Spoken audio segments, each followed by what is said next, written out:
Excuse me, honey. Don't mean to bother you, but you look like a hen that woke up in the wrong coop. Are you lost? I reckon I am.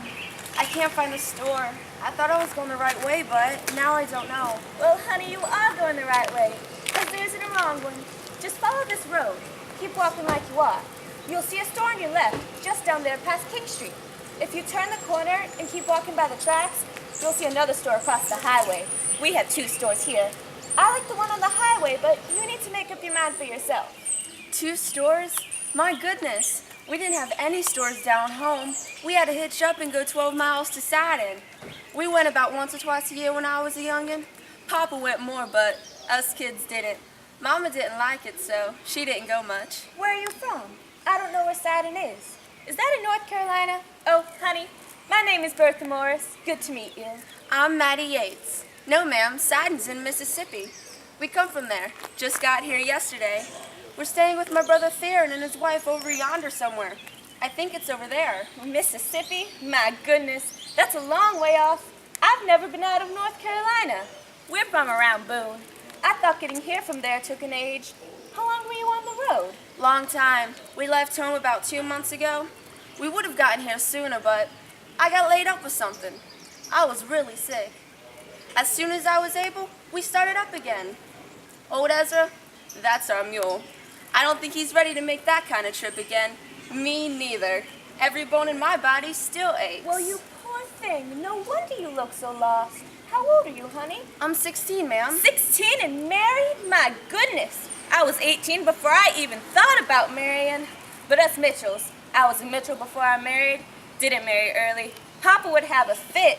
His thinking was we needed to learn how to run a house before we left his. Oh, I knew how to do that by the time I was 10.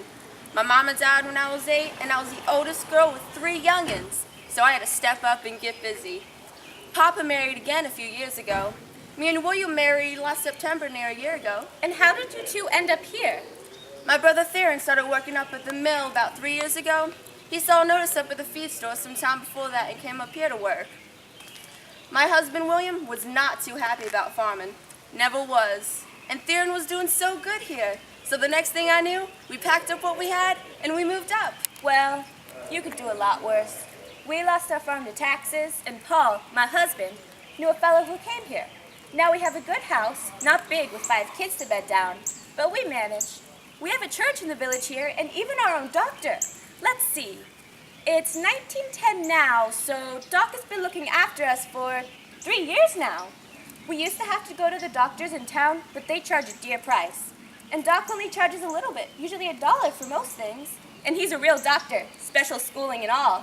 I don't think I've ever been to a doctor in my life. Granny looked after us when we were sick, and we all lived through it, so I reckon she was kind of a doctor. Oh, I'm not casting a doubt on your Granny, Mattie.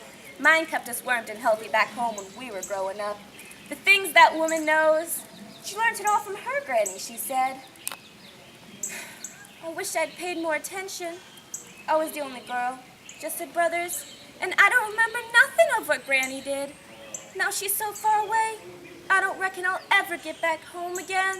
Well, William said he and me are going to work, and we are going to save. As soon as we have enough, we're going back home. Maybe buy some land. William won't send a farm for nobody, Miss Bertha. He's made that clear. I guess I'll start working up at the mill as soon as I am able. I'm still weak as a kitten from the sickness. Theron's wife, she works there too. And William started this afternoon doing something. Well, we had 3 children when we moved here, so I couldn't work. And now we have 2 more little ones. I was going to work, but I can't with the children needing me. I do laundry for the folks who live in the big houses, their foremen, and people who run the mill. I get a little money doing that. My oldest ones go to school here in Edenton. My oldest boy, Yancey, will leave next year and go to the mill. He's 13 and plenty old enough to work there. And Zane, my next one, will leave the year after that. Now my daughter, Daisy, I'd like to see her stay in school longer. She wants to be a teacher someday. And if the boys are working, I think she can. She's real smart. There have been lots of new houses since we got here 5 years ago. Paul said there are 240 new houses by the mill now. What's it like in town? It was dark when we got here. Oh, honey, it's so nice. It's got lots of stores with shoes and dresses already made up and hats. Oh, such pretty hats. We walked to town last summer so Paul could hear the folks make speeches. He likes to know who wants his vote. Anyway, the ladies there were dressed so nicely with their hair all up and arranged and in the most beautiful clothes, all starched. They didn't vote, of course, but they were there with their men, sitting so coolly in the shade with glasses of lemonade. I just marveled. Imagine living in one of those grand houses on Granville Avenue or Church Street or King Street. I want to see that. And you should. It's just a mile away and it's like a different world. Get your man to take you one day. Well, I better get going to the store and buy something to eat. William gave me $2 to buy stuff, and I hear eggs are 12 cents a dozen, so it won't go far. Well, I live there. If you need anything, just come over. Thank you, Miss Bertha. I will. Or just come over if you get lonesome. Anyway, welcome to the village, Mattie. I hope you're happy here.